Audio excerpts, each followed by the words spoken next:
Idol A48 ringer problem, पहले भी 2-3 video upload की हुई हैं, तो ये आज रिंगर के हवाले से है। ठीक है जी, रिंगर जिनका साउंड वर्क नहीं कर रहा होता। ठीक है, इसके 2 मेथड में जो है ना वो आपको बताने वाला हूँ।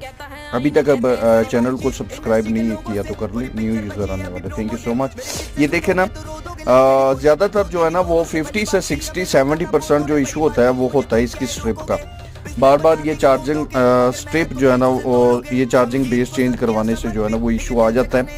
ठीक है जी, स्ट्रिप का कनेक्शन चेक कर लें, अगर तो डन है ठीक है, अगर नहीं आ रहा तो ये जंपर अप्लाई कर सकते हैं आप। ठीक है ना, ये याद रखना है जो जो जिस साइड पे है उसी साइड वाला, ये माइनस वाला है, ये माइनस वाला